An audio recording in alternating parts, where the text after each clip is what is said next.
Buenos días, tardes y noches, otra vez, gracias por estar con nosotros aquí en Gabinete en la Sombra. Hoy pues tenemos un invitadazo que además ha sido profesor de Rodolfo, ¿cómo está Rodolfo? De Rodolfo Higareda y mío en la Universidad Iberoamericana. ¿Qué tal? ¿Cómo están, amigos?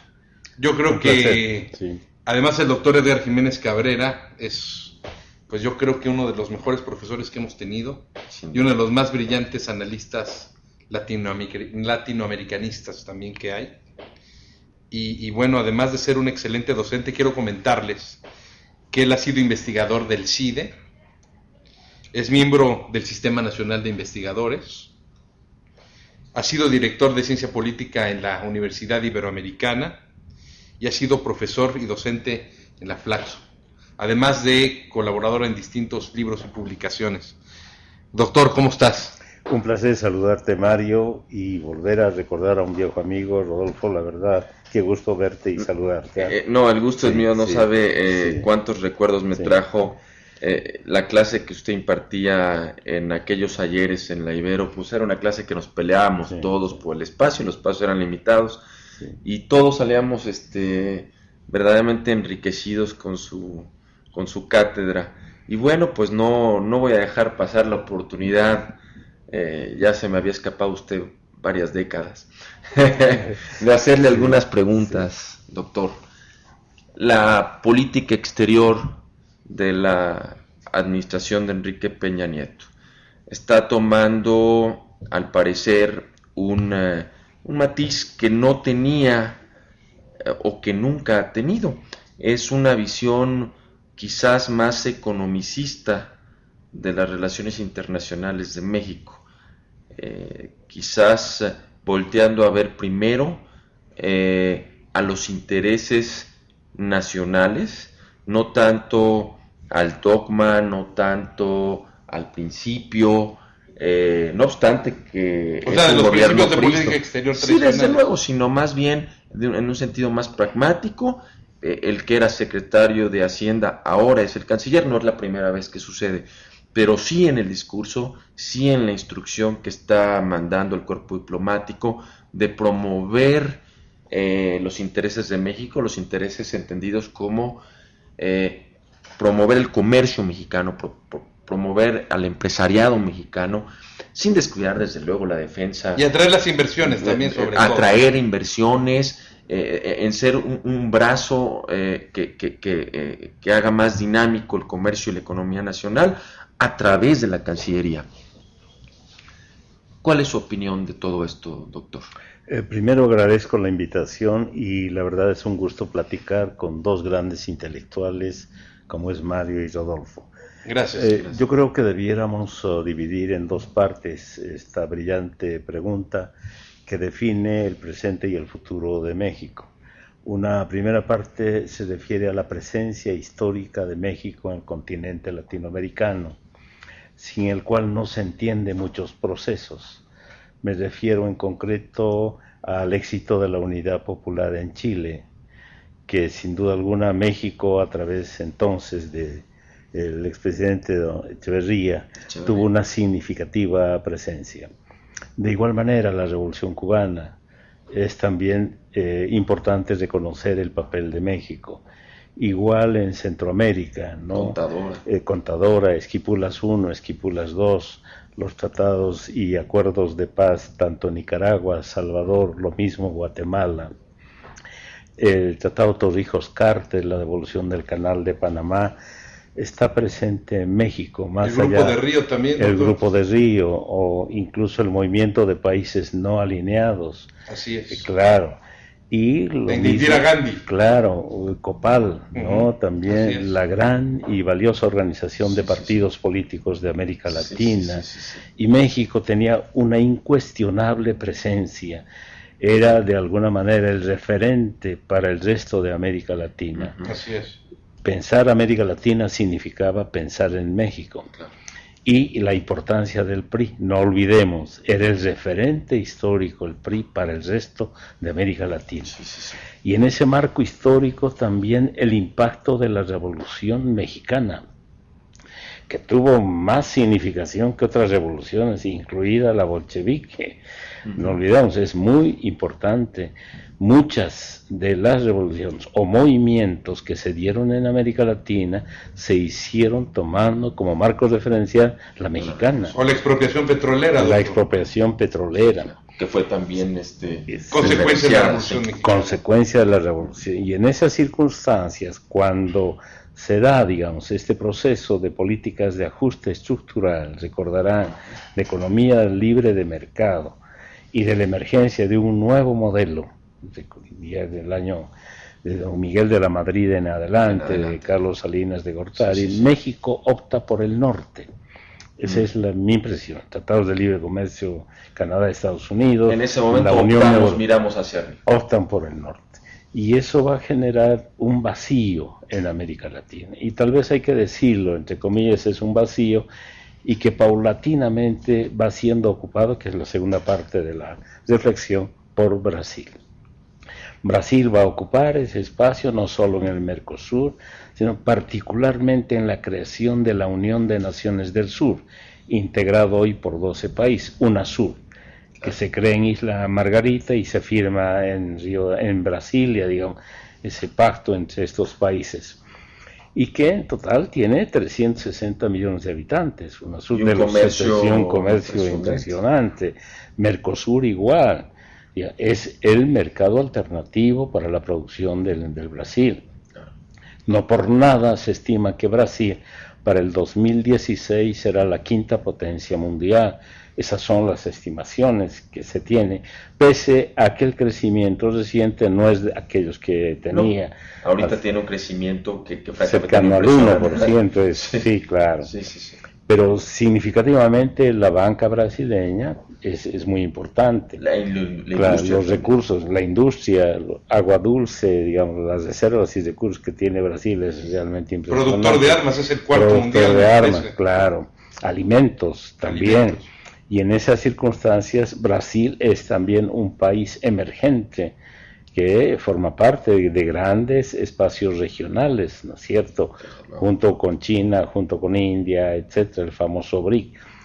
Y esto hizo que Brasil empiece a tener una presencia significativa a nivel internacional, desplazando a México o ocupando el lugar que antes tenía México. Yo creo que las dos cosas, ¿no? Sí. Y se ve en la ONU, se ve en los organismos internacionales, se ve en todos lados. Claro. Oye, doctor, incluso a nivel educativo. Dos universidades de Brasil son parte de las 100 más grandes universidades del mundo. La Fundación Getúlio Vargas. La Fundación Getúlio Vargas también. Y por otra parte, el éxito político de Lula, más allá de los recientes problemas con Dilma Rousseff, que es producto de un acuerdo histórico.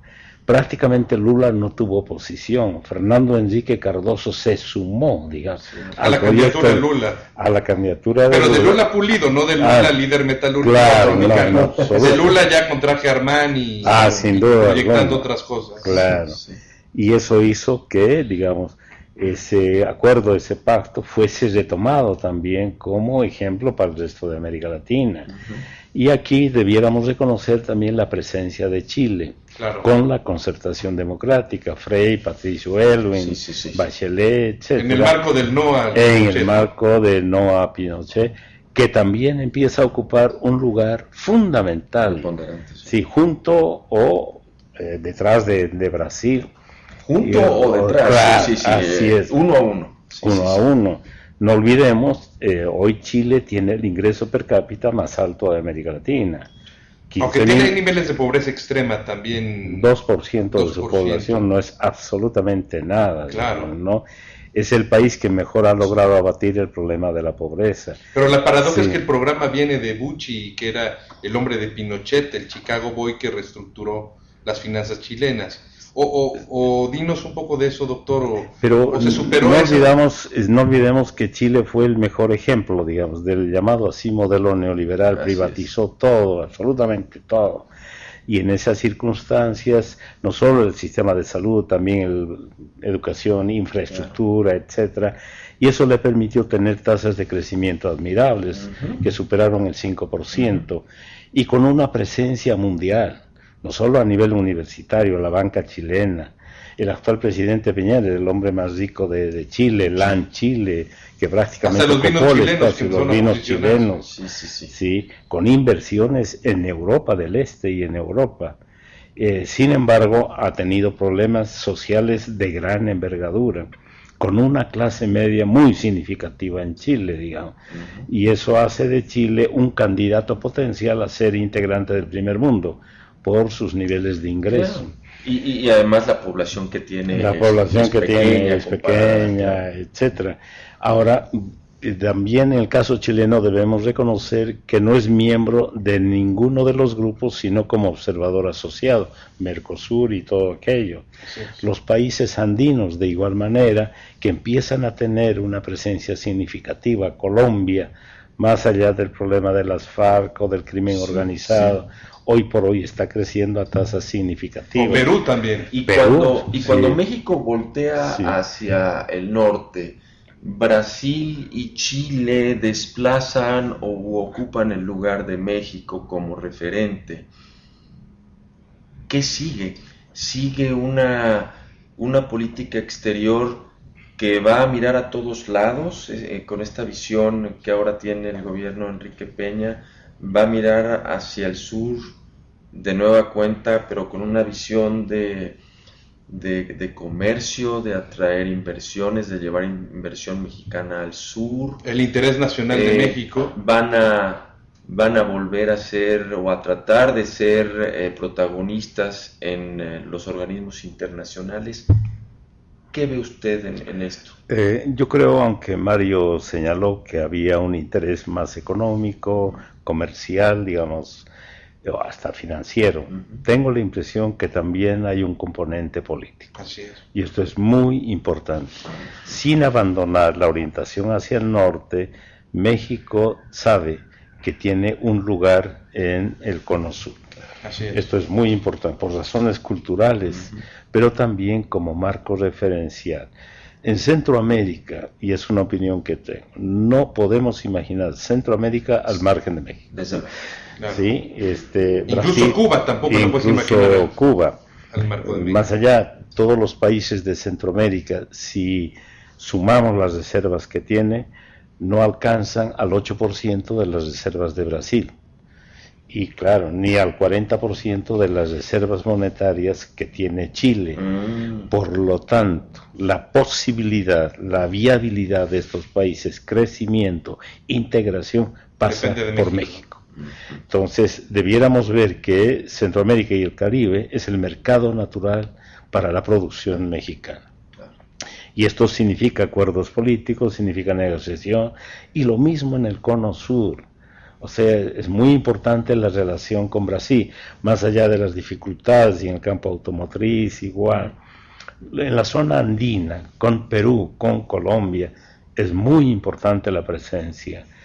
APRA, sí, es comparable por historia, incluso por doctrina e ideología al PRI, con ligeras, ligeros matices. La tropicalización peruana del PRI, ¿no? Evidente, sí. Claro. Y en esas circunstancias creo que sería muy importante también recuperar la sede de Copal para México.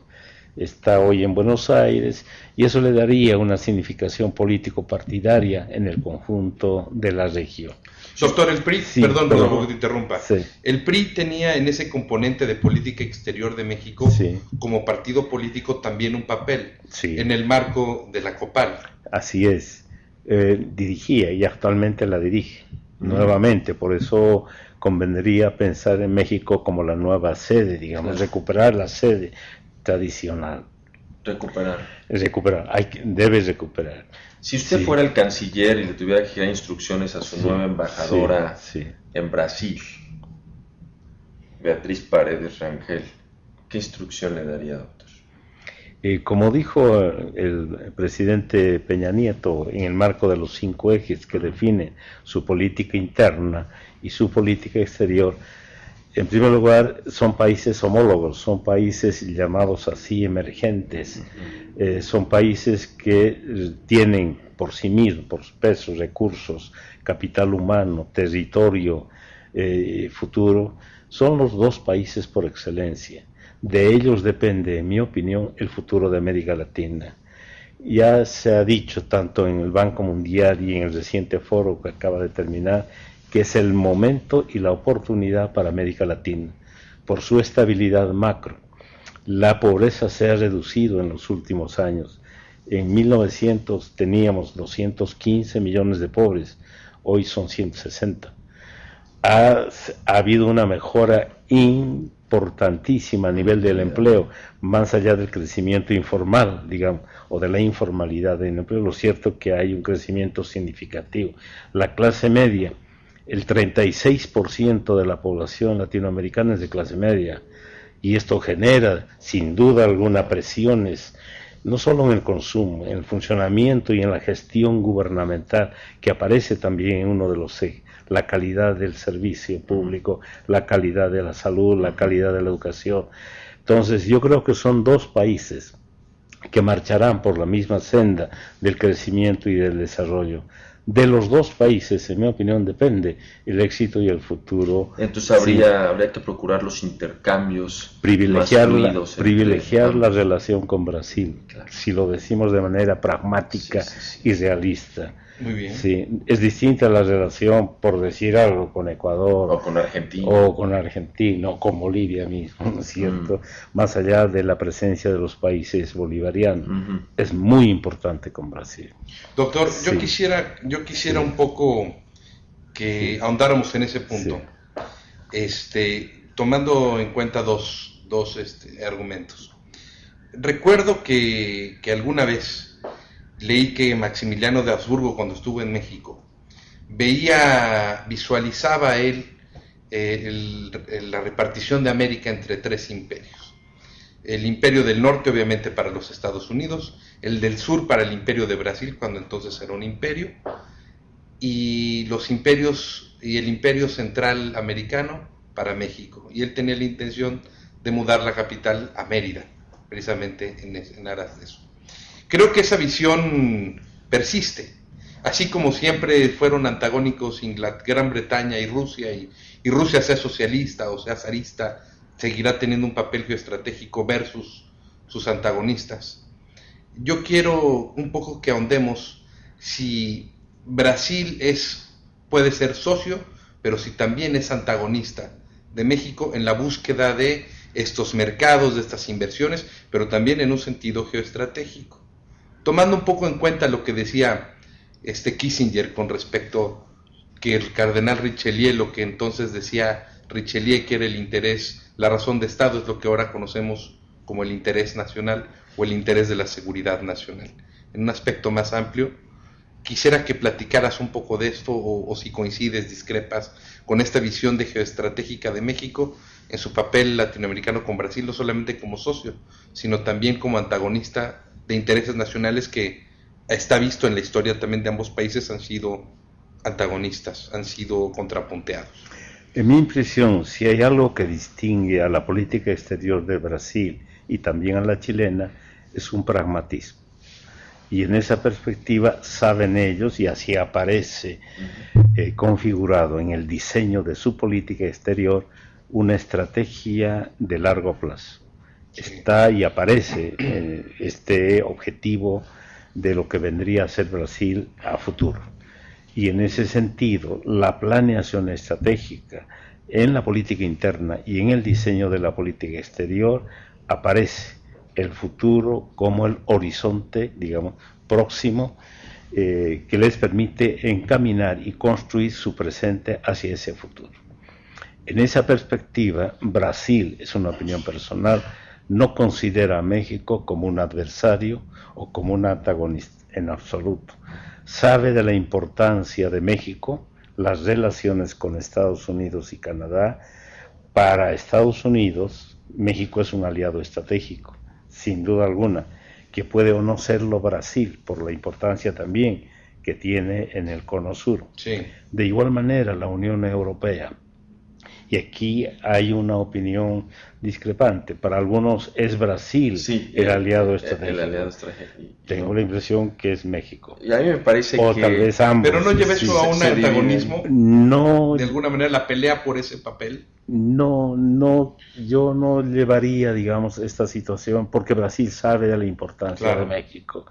De ninguna manera puede considerar a México como un actor con el cual compita. Sí, probablemente compiten por la ubicación entre los 10 o las 10 grandes potencias del mundo. Claro. Y quizá México, por el comercio, las inversiones por el comercio, europeas. Etcétera. Sí. México puede ser la 8ª potencia, Brasil es la 5ª. Y ahí son lugares. México fue la 7ª, se proyecta que vuelva a recuperar ese lugar. Y luego la relación con China, ¿no? No olvidemos que China es el segundo socio comercial de América Latina. Y ahí está presente Brasil, lo mismo India, lo mismo Japón, Corea del Sur. Y aquí, sin duda alguna, México tiene que abrir sus fronteras, algo más de los acuerdos que tiene con 44 países. Es muy importante. 44 países se dice fácil. El problema es qué tipo de comercio y qué tipo de relaciones bilaterales se va a implementar con las 44. Y ese es un problema de rediseño de la productividad del mercado interno mexicano. En el caso brasileño ya tienen más o menos definir sus áreas de punta que les permite tener una presencia significativa en el mundo, digamos, ¿no? Y lo mismo Chile. Doctor, sí. No sé, en los últimos quizás 25 años hemos visto un cambio de discurso en los dos principales partidos de centro, el PRI, y de derecha, el PAN, respecto a nuestra relación o lo que debe ser nuestra relación con los Estados Unidos. Un discurso que va más tendiente a reconocer nuestra conveniencia estratégica de ser socios de los norteamericanos, de ser aliados. Ya se habla de ser aliados. Antes éramos nada más socios comerciales, ahora somos aliados. La alianza conlleva una cuestión geoestratégica. Sí, también, ¿no? Hay 20 millones de hispanos de origen mexicano allá. Que votan y hacen ganar a un presidente. Hay más relaciones sanguíneas con Estados Unidos que con España. Es decir, hay más mexicanos que tienen parientes nacidos en los Estados Unidos de Norteamérica que los que tenemos con España, no obstante los apellidos. Esto ha cambiado el discurso tanto del PRI como del PAN, pero no de la izquierda. No sé si usted que conoce tanto a los partidos, nos pudiera decir qué pasa con la izquierda, porque la izquierda... ¿Qué segmentos de la izquierda? Sí, pero no veo ningún segmento, ni a Morena, ni al PRD, ni al PT, ni a Convergencia, ni a los intelectuales de izquierda, modificar la visión que tienen de lo que debe ser la política exterior norteamericana vis-a-vis los mexicana vis-a-vis los norteamericanos. ¿Qué pasa? ¿Por qué están tan inermes en eso? Con todo respeto a la izquierda mexicana, pero tendríamos que decir con propiedad y con un ánimo constructivo, sí, hasta viendo de fuera, digamos, lo que acontece con esta izquierda. Llama la atención la polarización y esa desintegración de la izquierda. Llama la atención la ausencia de un proyecto viable y posible. Una cosa es elaborar un proyecto no viable hasta utópico a nivel discursivo y programático, y una muy diferente es ubicar y apropiarse de la realidad en el contexto contemporáneo. Si nosotros hablamos, por ejemplo, de una izquierda en China, que muchos dirán, pues no es una izquierda, aunque esté vigente el Partido Comunista. Ese Partido Comunista chino se apropió de la globalización, sí, nacionalizó la globalización, internalizó en función de sus intereses económicos y nacionales la globalización. Incorporó su ideología. Hay que ver Hong Kong, hay que ver Evidente. Macao, Claro. Shanghái. Y China tiende a ser la primera potencia económica mundial a nivel económico en los próximos 5 años, manteniendo el liderazgo de Estados Unidos como segunda o primera potencia, digamos, ¿no? Y lo mismo si uno habla del PT de Brasil. Esa izquierda del PT de Brasil no tiene nada que ver con la izquierda mexicana. Es una izquierda pragmática, realista, que abrió al mundo las fronteras de Brasil. Bueno, originariamente no fue así, fue cuando perdió, ¿no? Así es. Incluso Petrobras, la forma como fue administrado, y es los recursos energéticos de Brasil. La izquierda de acá seguramente no podría compartir ese diseño de manejo de algo importante que son los recursos del petróleo. Y lo mismo concertación democrática en Chile, más allá de su derrota reciente, probablemente retorne otra vez con Michelle Bachelet. Una izquierda moderna, una izquierda que recupera, digamos, fracasos y aciertos de la vieja socialdemocracia, una izquierda que busca recomponer todo aquello que derivó en la caída del muro de Berlín. Y en ese sentido, tengo la impresión que aquí no hubo un debate, es posible que esté equivocado, y no hay un diseño de un horizonte, claro, y no hay un diseño de un horizonte próximo que le permita definir el contorno político, programático y doctrinal de la izquierda mexicana, y este es el gran problema. Entonces uno dice López Obrador, dice los chuchos y por otro Zambrano. Entonces, y en sus plataformas de campaña dicen cosas que contradicen sus documentos básicos. Así es, y este es el gran problema. Y por otra parte, uno observa a Hollande, esa izquierda, ese partido socialista, difiere radicalmente del viejo partido socialista de Mitterrand. Totalmente. Entonces, claro. Mitterrand no hubiera corrido a los ricos que ahora. No obstante, el 70%. Claro. El 70%, hazme el favor. Así es, entonces sí. Bueno, eso sí se me hace un poco más parecido al bolchevismo. Había que decirle a Depardieu y qué opina de eso. Así es, más allá de la ciudadanía rusa que acaban de dar. Sí difiere. Difiere, ¿no? Entonces uno ve, ¿no? Lo mismo, no creo que no cabe la comparación. La izquierda centroamericana está también en un proceso de renovación. Excepto la nicaragüense, ¿no? Excepto la nicaragüense. No, pero también hasta Ortega ya no es el mismo Daniel Ortega que, más allá de que tumbaron a Anastasio Somoza. Sí, bueno, ya no solo, pero sí sigue siendo muy... quizás la nota discordante en todo esto sea Chávez, ¿no? Porque, vamos, no sé ni siquiera si llamarle izquierda, es un populismo, bueno, sí es izquierda desde luego, pero es una izquierda populista diferente, ¿no? A cualquier otra izquierda que haya. Cuyo proyecto depende de que su principal comprador es los Estados Unidos, ¿no? Así es, sí. Sí, la exportación del petróleo. Pero tiene reservas interesantes también. Chávez se maneja de izquierda, pero mantiene ciertas reservas que tampoco desfondan y tampoco... Y Rafael Correa en Ecuador, también Evo Morales en ¿Qué Bolivia. opina usted de Correa en Ecuador? ¿No es una calca o trata de ser una calca de Hugo Chávez? No. No, hay cierta influencia, sin duda alguna, pero también responde a los requerimientos, a la historia ecuatoriana. Como Evo en Bolivia. Igual. Como Evo, y va a ganar. Va a ganar. Y le ha dado, le ha dado a Ecuador, le ha dado continuidad, porque la historia de Ecuador es que las administraciones duraban...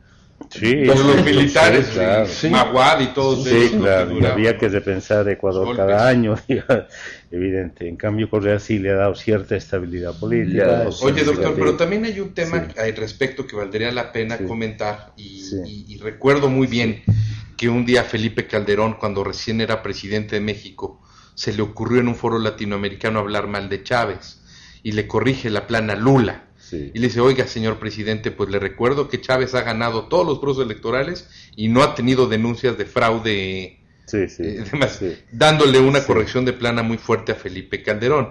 Al respecto, yo creo que en descargo de estos gobiernos, bueno, pues mientras son elegidos democráticamente, obviamente que hay manejos de dinero y recursos, pero pues mientras Chávez, mientras Evo, mientras Correa sean reelectos aunque uno no esté de acuerdo a veces con el proyecto, pero bueno, en un sistema democrático tiene eso que contar algo. Bueno, yo tengo un paréntesis que hacerte y sí, bueno, es en apariencia son sistemas democráticos, pero habrá que preguntarle a Capriles si él considera que fue democrática la elección en la que participó. O al Gore de Bush también, o sea, es decir, sí, tiene sus bemoles y sus cuestionamientos. No es lo mismo y es me parece que es que es el discurso falso de Andrés Manuel López Obrador, tratando de montarse en la inequidad de las elecciones, etcétera, etcétera. Es un escenario completamente distinto el que se vive en Venezuela al que se vive en el sistema electoral mexicano, creo yo. Pero también el de Bolivia y lo que pasa en Perú también, es decir, hay muchos bemoles en las circunstancias. Sí. ¿no? Y el debate contemporáneo gira alrededor de la necesidad de profundizar la democracia, repensar la forma de la acción política, repensar la política misma, repensar el sistema político, probablemente transitar hacia un régimen semipresidencial, semiparlamentario, parlamentario. Habrá que ver si el presidencialismo como tal responde a las circunstancias actuales. Es muy importante también repensar el problema de la legalidad y legitimidad de los procesos electorales. No basta con que sean legales. No. Es muy importante. Tiene que ser legítimo. Desde luego. Es muy importante la legítima, que no es lo mismo que no anterior. Y en esas circunstancias hoy estamos también en presencia de dos componentes importantes que me parece significativos: la desconfianza. Desconfianza en los partidos, desconfianza en el legislativo, en los políticos. En la justicia. Doctor. Y desconfianza hasta en el prójimo y en el vecino también. Sí, y este es un problema. Pero doctor, Latinobarómetro dice, en su última encuesta incluso, que el latinoamericano desconfía mucho de la democracia, que no la considera algo provechoso para mejorar su nivel de vida. Sí. Y entonces, ¿qué pasa? ¿Qué pasa con estas cifras que en apariencia nos dan índices positivos, pero la percepción de la gente no se ve demasiado beneficio, relación, mejora de vida, democracia? ¿Qué pasa? El problema es la calidad de vida, el problema es el de bienestar, el problema es la satisfacción de las necesidades básicas en una sociedad de consumo creciente. Claro. Porque no debemos olvidar que la autonomía y el mercado genera, digamos, una expectativa diferente. El problema también de la seguridad pública, que es significativamente prioritario en estas circunstancias. Como Emilio Tenti dice, la realidad es generadora de miedos sociales. Entonces, un periodista ya lo mencionó, alguien que sale de su casa en la mañana debe ser portador del testamento bajo el brazo, porque no sabe si va a volver, y eso es gravísimo. Terrible, sin duda. Y el otro problema, y tal vez con esto debiéramos concluir, la incertidumbre. Sigmund Bauman señala, no solo para México, sino en general para el mundo, cuál es el futuro al cual nos estamos encaminando. La globalización como tal nos conduce hacia dónde, ¿sí? ¿Cuál es el futuro como objetivo de este diseño llamado así de estrategia nacional y externa a la cual nos estamos encaminando? Entonces la incertidumbre está presente y esto sí hay que resolverlo. Y está presente lo que yo llamo la complejidad compleja. Entonces las sociedades tienen en sí mismas una complejidad y a eso se suma lo complejo de esta complejidad.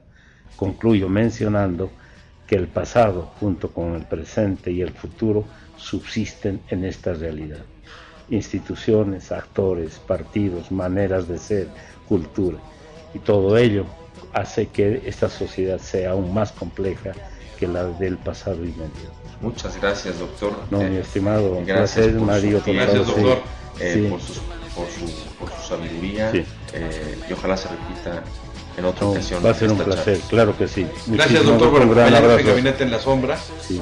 Y les agradecemos mucho que nos pongan atención. Otra vez, mil gracias. Buenos días, buenas noches, buenas tardes y buenas suerte. Gracias. Muchas gracias. Muchas gracias.